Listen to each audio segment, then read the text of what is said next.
Good morning. Welcome to the PPE fit testing webinar about hearing protectors. I am your host this morning, Andrea Tassioulis, General Manager of Safety Action. Safety Action are your specialists in workplace safety and business risk. Let me explain the administration for the webinar, if this is your first time. If you have any specific questions during the webinar, you can ask these questions by typing in the questions panel on the webinar toolbar. We will do our best to answer these during the webinar.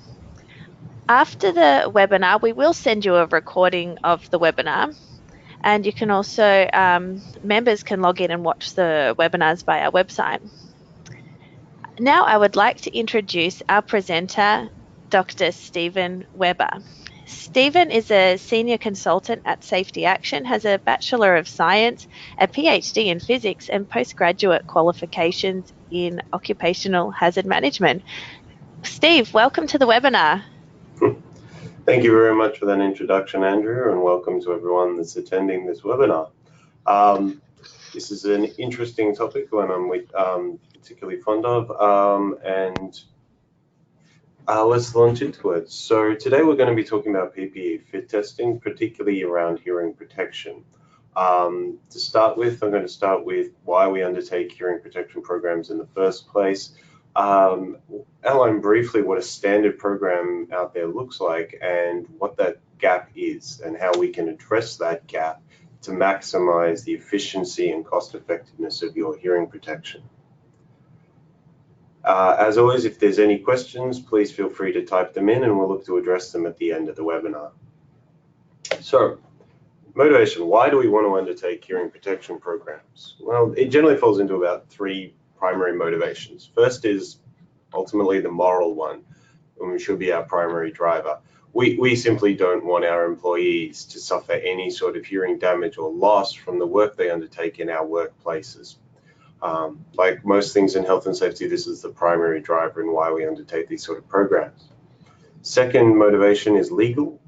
We have specific legal obligations in every state in Australia regarding basically instructing us that we have to identify and assess all health and safety risks arising from noise exposures and undertake specific controls to manage those risks. Now, predominantly this is supposed to be managed through the hierarchy of controls, but when a lot of noise seems to come from fixed plants, machinery, equipment exposures, it's a bit difficult to add engineering or higher order controls, and often we have to default to PPE in order to ensure the protection of our workers. I think maybe I can. And the third motivation is economic costs. This comes about for multiple factors.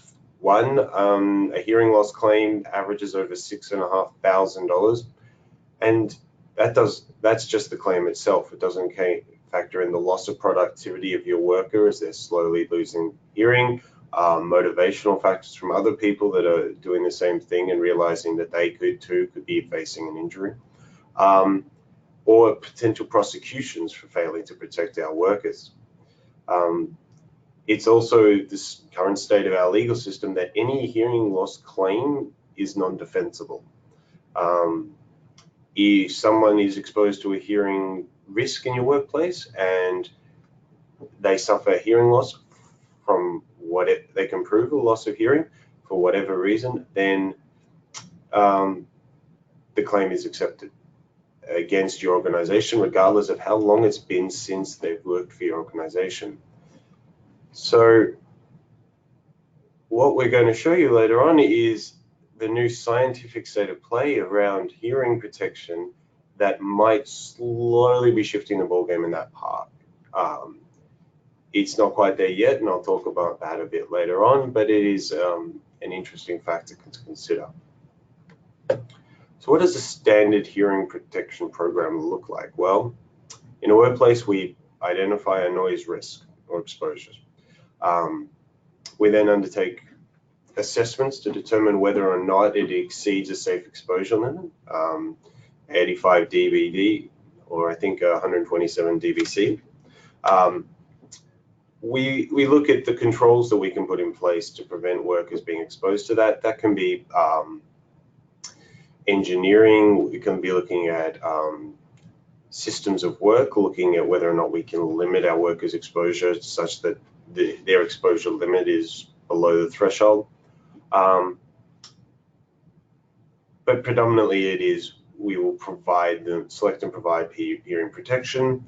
We'll tell them that they need to do this and that they have to wear their PPE.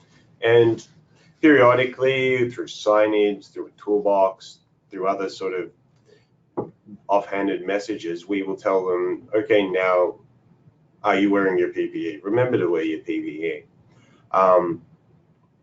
There's a couple of significant gaps with this level of programs, which means that it might be providing you a false sense of security.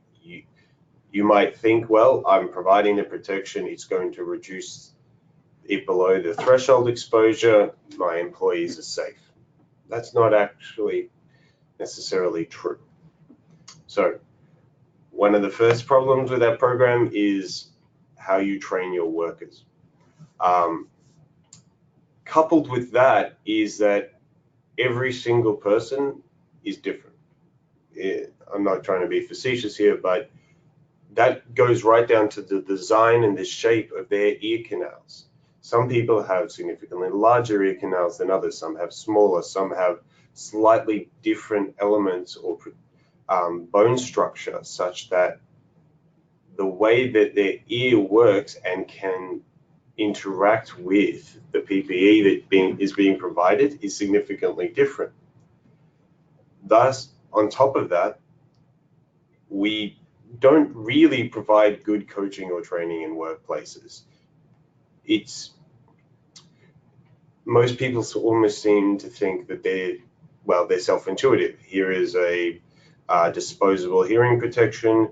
You stick it in your ear, it provides a seal, and that reduces the amount of noise that can get into your ear canal, potentially causing you damage. But that's not the case.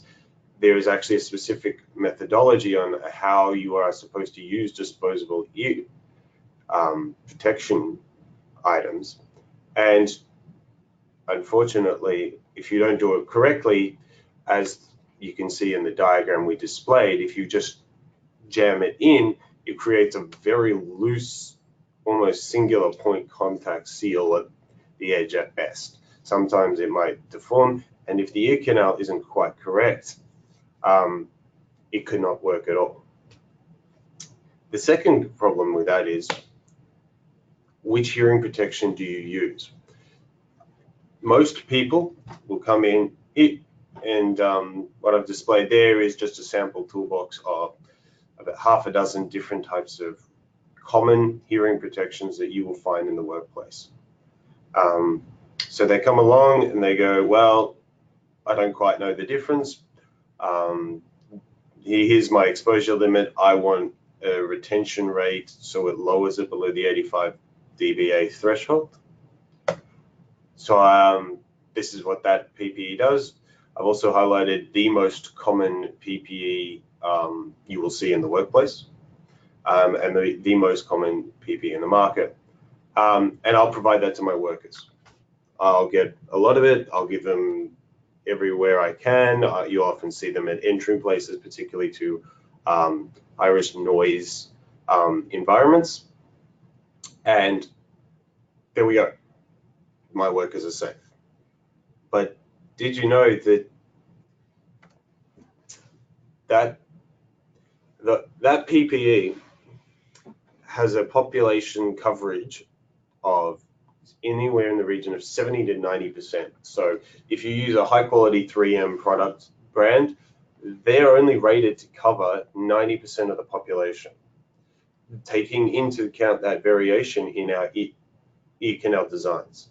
Some of the more lower quality products might only cover as much as 70% of your workforce. So what that means is 10% to 30% of your workforce might not be getting any protection or significantly reduced protection from what the rating actually says it's covering. Some in the other end of the spectrum might be getting more protection, which is great, but that's a big gamble. That means that we could be how many people in your workforce is 10 to 30% of those that have to use the PPE. That could be a significant number of people, all of which are potential hearing claims down the track. So how do we account for this variation? How do we make sure that we are providing the right PPE to our workforce? Because this PPE too might be 70%, but the one to the left, regardless of quality, might cover 75, 80%. So how do we know which one to pick to ensure that our workers are protected? And this is where a scientific fit testing program comes into play.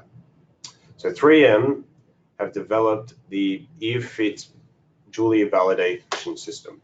It's a hardware software system that basically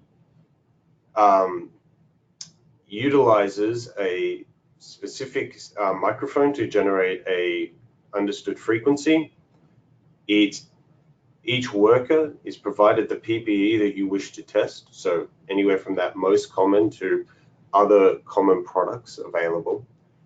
And it measures the difference between the noise level received inside the ear versus outside the ear. And it demonstrates the attenuation that occurs between that. So what we're doing is we are assessing how much protection that worker gets based on their personal physiology and their ability to be fitting and inserting those ear canals. So we're testing their training ability as well. So this scientific device gives us a specific individual measurement of how much protection that worker is getting from the PPE. This value is what we call a personal attenuation rating. It basically says, right, you using this PPE, this model, this brand, you are getting the X dBd reduction in your left ear and X dBd reduction in your right ear. So you can see there, we're talking about a sample case of this gentleman. We did the measurements on his ear, or hypothetically, of course, and we are basically saying, okay, you using this, your ear canal is designed in such a way that your left ear is extremely different to your right ear. Using your technique, you are getting 29 dB reduction in your left ear, but only 6 dB reduction in your right. Thus, overall, is this worker being protected? No, because he is getting, depending on the work environment, he is getting exposure in his right ear of insufficient, of such a level that he is potentially at risk of a noise injury. So what this means for workplaces is you can put your workforce through a very quick assessment and test using the products that you are thinking of using within your workforce, and you can tell, okay, who is this covering my workforce, or are there outliers? Are there people where this isn't being done? It isn't going to cover them or protect them sufficiently. And at the output, you get a report. You, as a workforce, you get, for every single test that you run, there's a record assigned to that worker. Because this means that you can go and document, okay, this person under the classic ear fit. First test is on the right. Okay, significant difference, 24 dB on the left, 5 dB on the right. Up the top there, it might be a little bit difficult to see. We're inputting the specific workplace details. So we're identifying what exposure that they're actually receiving in their workplace. In this case, 95 dBA on the right. We're working out what the threshold of the workplace is. So normally that can be 85 dBA. This can be attenuated based on their other mitigating factors such as exposure time. And we are selecting the specific PPE because that has a rating of attenuation.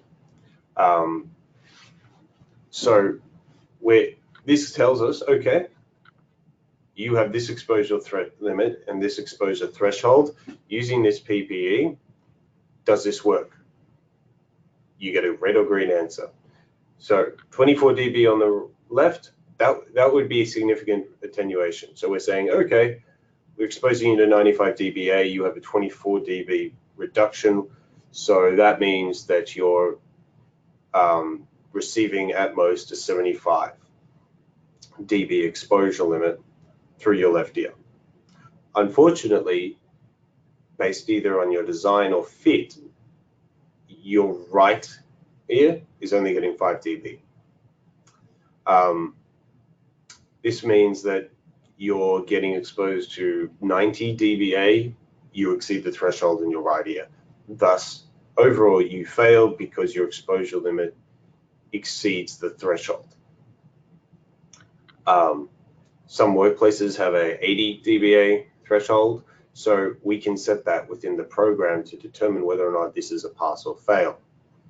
Now, significant variation like this might also mean poor training, poor fit, and so you're more likely to receive a report as something such as the one on the left, which is okay, similar. 14 dB on the left, 20 dB on the right, subtle variation because of the design of their ear canal.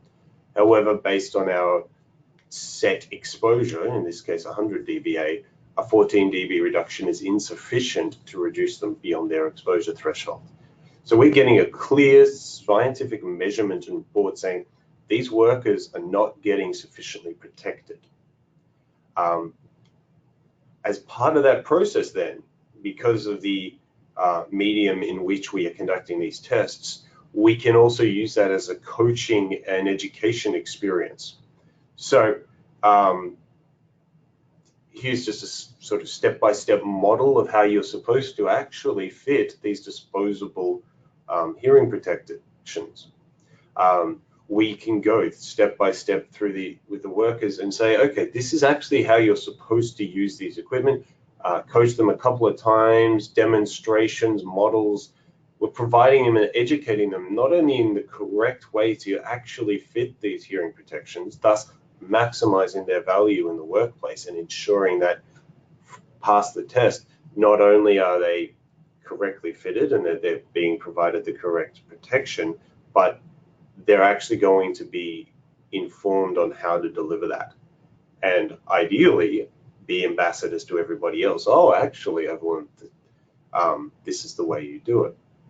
But we're also encouraging and providing them information on the importance of hearing protection, what the long-term medical impacts are of tinnitus, hearing loss, damage, and how to correctly use, fit, maintain their hearing protection. So, which is an extremely important benefit, and part of this program could also assist workers in upskilling and educating their workforce through hearing protection, again, maximizing the value. And sometimes with a little bit of coaching and training, or by testing different ear models or models of PPE, we can determine what is an acceptable protection limit. So 95 dB exposure, we've got 13 dB reduction on the person's left ear, 17 dB reduction in their right using this particular model of PPE reduction. Average dB personal attenuation rating, which generally is the lower threshold between the two ears, 13 dB. That means our exposure limit is 82 dBA, which is below the exposure threshold. This person, if they correctly use and fit this PPE, is going to be safe or protected from the noise exposures, provided they use the PPE. This is a brilliant piece of mind. You will have this record as part of the system and program. State with piece of hand saying, okay, I know that if I provide you this PPE, your attenuation rating is such that it is going to protect you. Excellent. now I know I can be confident in that selection. So the ultimate outcome of this is you can achieve the best protection at the lowest cost. You don't have to provide, sometimes people get a little paranoid and they just provide earmuffs to all their workers. This is extremely cost prohibitive exercise and often not necessary. So, you're overprotecting, which introduces some of its own hazards. Communication becomes an issue. There's that classic case of the US Air Force Navy that had the best hearing protection money could buy, and they were still getting hearing loss. The reason was they still had to communicate to each other. So in order to do that, and the hearing protection was so good that you couldn't hear another person talking directly at you, so they had to remove the hearing protection to talk to each other, to communicate, thus exposing themselves to damage and injury. So that evolved into the evolution of radio communicated headphones and threshold specific. So if you talk at a normal volume, that carries and goes through. But anything above 85 dB or 80 dB is just attenuated.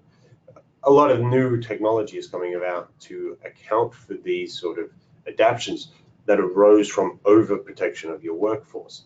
But so there's that. But so our initial threshold, we picked the most common PPE, that seems reasonable, covering, let's say we took the 3M products, 90% of our population, so we had 10% exposure. We undertake the fit testing program, and we find through our multiple tests that if we just pick one other type of PPE, we now cover 99% of our workforce. That's a huge gap. We're covering, I mean, it's 9% more of our workforce with just this selection of one different type, clearly communicated who needs what, which they are labeled with as they go through the process. Means that we get significantly more coverage at very little change in our cost. We are getting the most protection of our workforce for the least cost. We have peace of mind that has been scientifically proven that these people have been protected by undertaking this. It also identifies that 1% where some of these don't work. For example, I have been tested with almost every single variant, and I like to think I've got a pretty good fit technique. I get 0 dB. My ear canal design is such that these devices do not work for me. If I am going into a noise environment, I have to wear earmuffs because I get no protection, which is a really interesting problem. There are people like me out there that are that 1% where just no matter what you select, it won't fit us, won't protect us.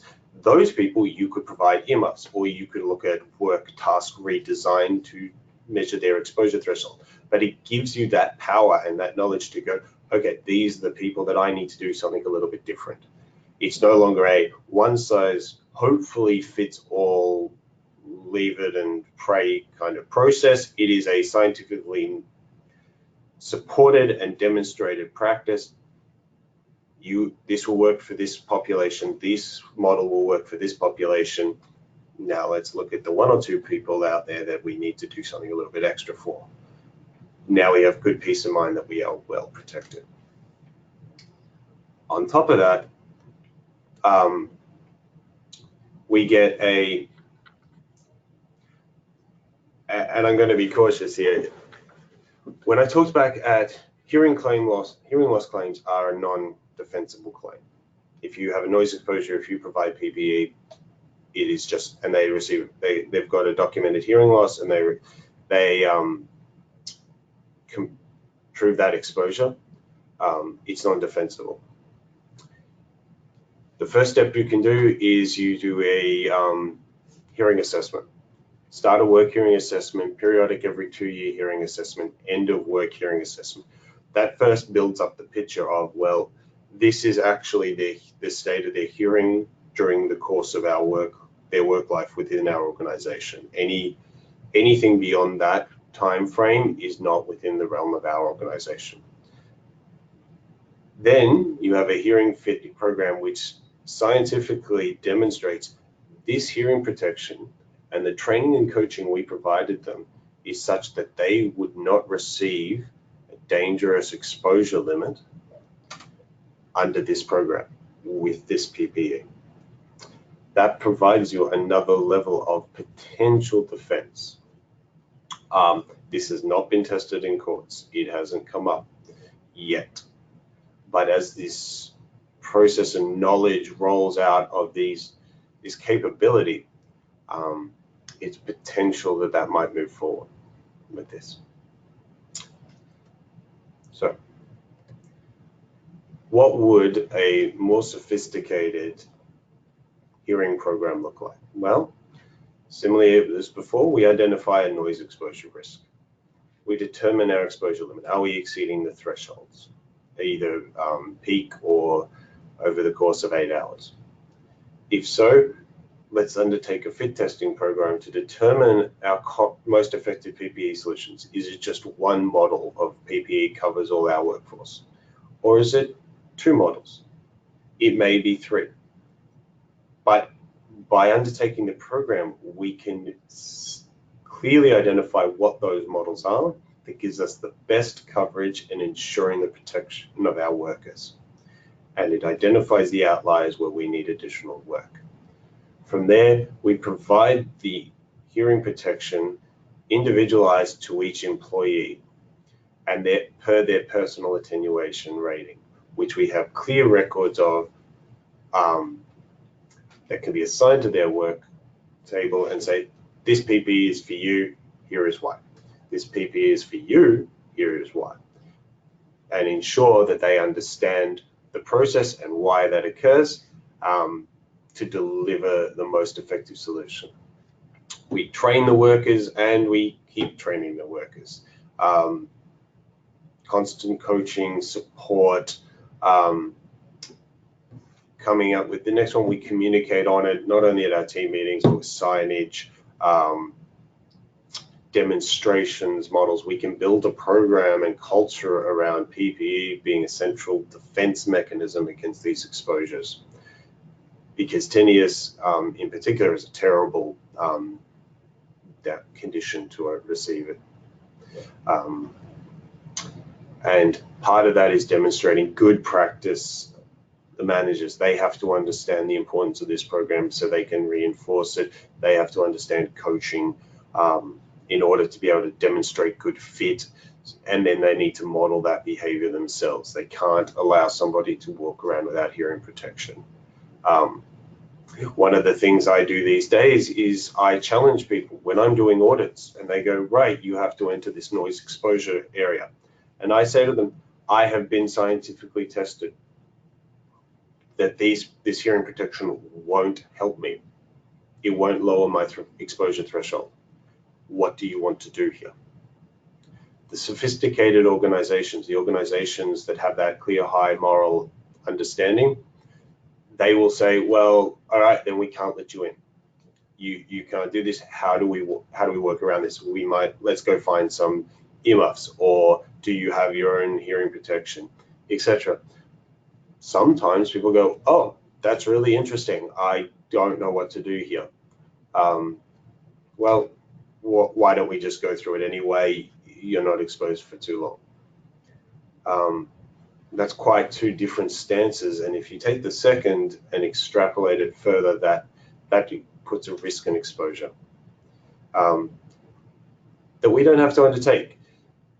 Fit testing program is a simple, easy process to undertake, which provides you peace of mind that the PPE that you're selecting is the most effective for your workforce, covers the greatest range of your workers, and is actually doing the job to prevent any injury, which is ultimately what we want to achieve.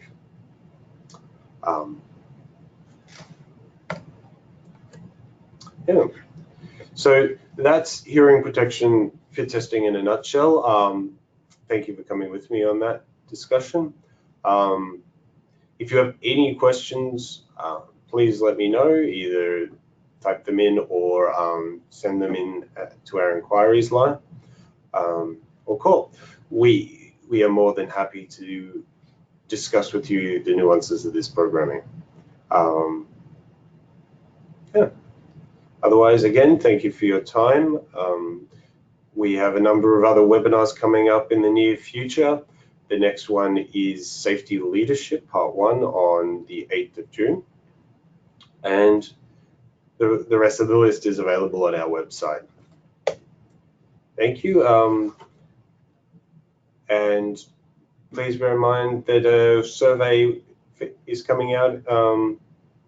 Will be emailed shortly. We'd love to hear back from you. We're always looking to improve our webinars and other services. So